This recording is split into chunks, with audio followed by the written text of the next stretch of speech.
Sociology paper 2 lecture number 4। एक छोटा सा टॉपिक है पैट्रियार्कल बार्गेन, पितृसत्तात्मक सौदाकारी। देखिए इसमें क्या है,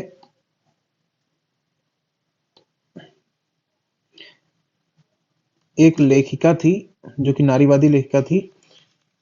उनकी एक बुक थी जिसका नाम था बार्गेनिंग विद पैट्रियार्की। तो ये रिसर्च पेपर था, उनका शोध पत्र था। उसमें उन्होंने,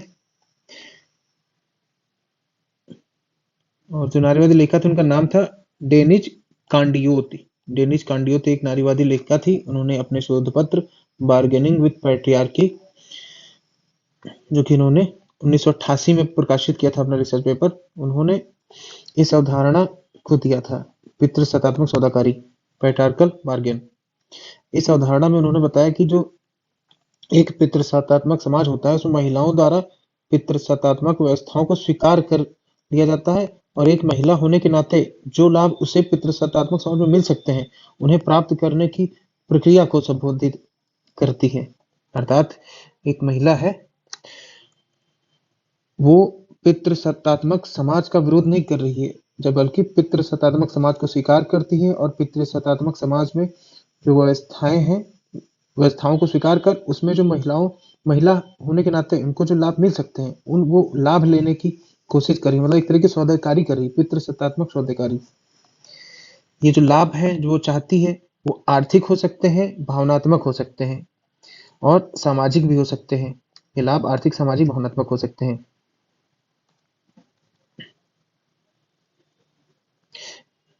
पितृसत्तात्मक जो समाज होता है वो लिंग के आधार पर संविभाजन होता है। उसमें पुरुष बाह्य जिम्मेदारियों को पूरा करता है, परिवार की संपत्ति का प्रबंधन करता है पुरुष, और आर्थिक योगदान करता है।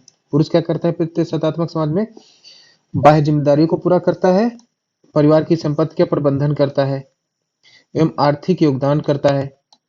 महिलाएं होती हैं घरेलू जिम्मेदारियों का निर्वहन करती हैं, घरेलू जिम्मेदारी तक ही सीमित रहती हैं और महिलाएं इस व्यवस्था को भी स्वीकार करती हैं क्योंकि उनकी आश्रिता को जन्म देती है। महिलाएं इस व्यवस्था को स्वीकार करती हैं कि उन्हें घरेलू जिम्मेदारियों तक ही सीमित रखा गया, उसको मानती हैं, तो वो उनकी आश्रितता को जन्म देता है। और जो एक पितृसत्तात्मक समाज में महिलाओं से 3 प्रमुख गुणों की अपेक्षा की जाती है। महिलाओं से 3 प्रमुख गुणों की अपेक्षा की जाती है। अपेक्षा, वो कौन अपेक्षा करेगा?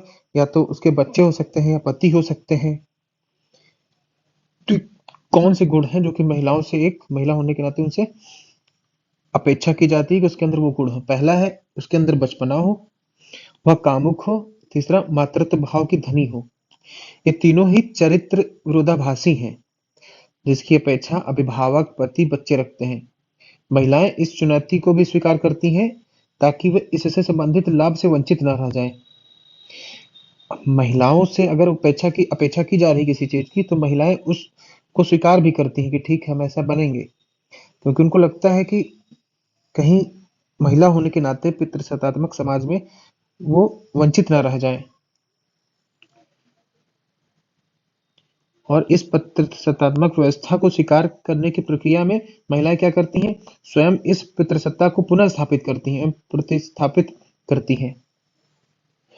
तो महिलाएं पितृसत्तात्मक व्यवस्था को स्वीकार करती हैं, जिससे क्या होता है, महिलाएं पितृसत्ता को पुनः स्थापित एवं प्रतिस्थापित करती हैं, विरोध करने के बजाय पितृसत्तात्मक व्यवस्था को स्वीकारती हैं।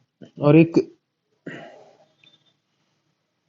वैज्ञानिक थे, रिसर्चर जीपी मर्डॉक, इन्होंने कहा महिलाएं होती हैं और जो पुरुष होते हैं उनके बीच में कुछ जैविक अंतर देखा जाता है। महिला और पुरुष के बीच जैविक अंतर देखा जाता है।